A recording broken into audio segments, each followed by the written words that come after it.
शुक्रिया नसरुल्लाह मलिक साहब। मेरा नहीं ख्याल कि जो पहले नहीं मिला तो अब क्या मिलेगा। पहले एक जो सेटअप था उसको पूरा प्रेशराइज किया, रावलपिंडी को, जनरल बाजवा को, आउटगोइंग चीफ को, और जाहिर है कि जनरल बाजवा तो उनके ऊपर इल्ज़ाम भी है कि वो उनको लेके भी आए थे, तो वो सब कुछ था, लेकिन उसके बावजूद जाते जाते उनको कुछ नहीं मिला।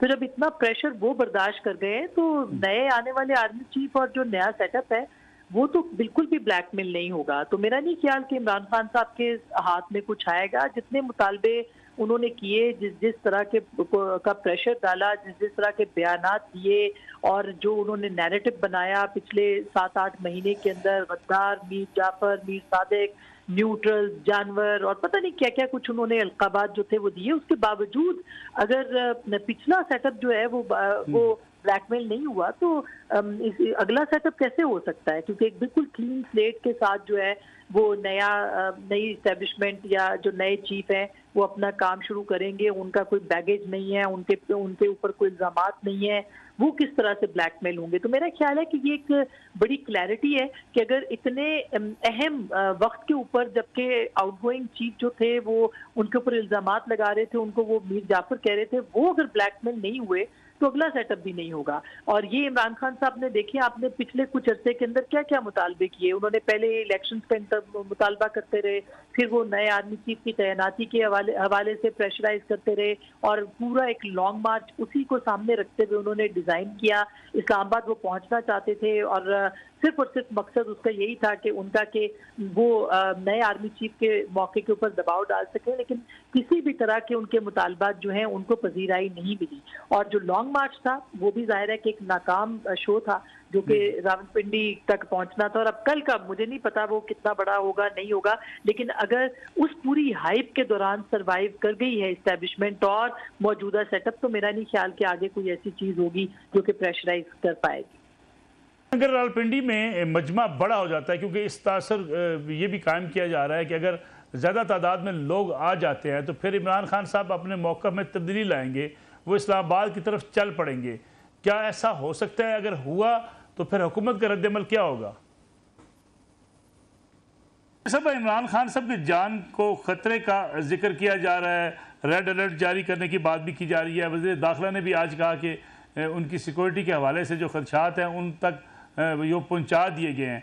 इमरान खान साहब ने आज भी जिक्र किया, अपने त्यारे की बात की, उनमें फ्यूल टैंक को छेड़ा गया। बार बार वो जिक्र करते हैं कि उनको कत्ल करने की साजिश की जा रही थी, की जा रही है।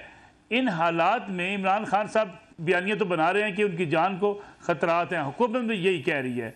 तो ये किस तरफ इशारा करते हैं? क्या हुकूमत को सिक्योरिटी फराहम नहीं करनी चाहिए मुकम्मल तौर पर उनको?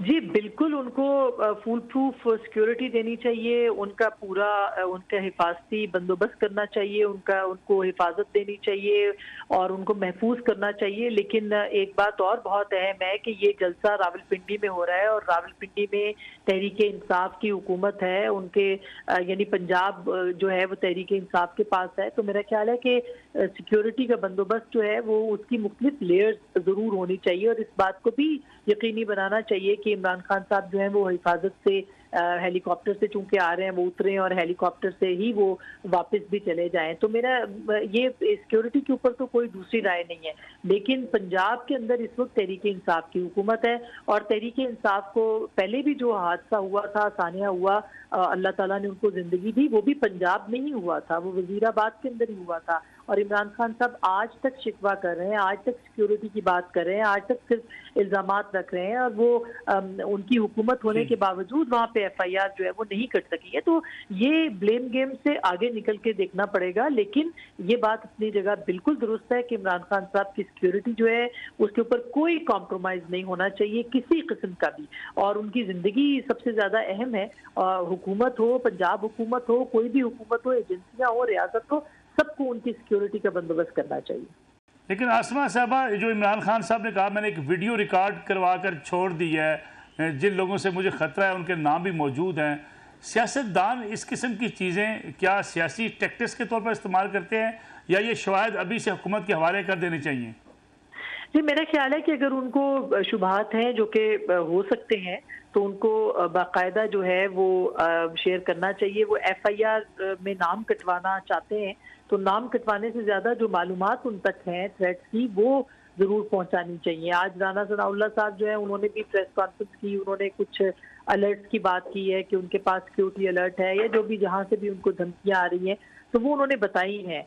लेकिन ये सिर्फ बता देना किसी के लिए भी काफी नहीं है, ना इमरान खान साहब के लिए, ना राना सनाउल्लाह साहब के लिए। तो मेरा ख्याल है कि जो भी थ्रेट्स हैं ठीक है। उनको इमरान खान साहब को सामने जरूर रखना चाहिए कि किसकी तरफ से थ्रेट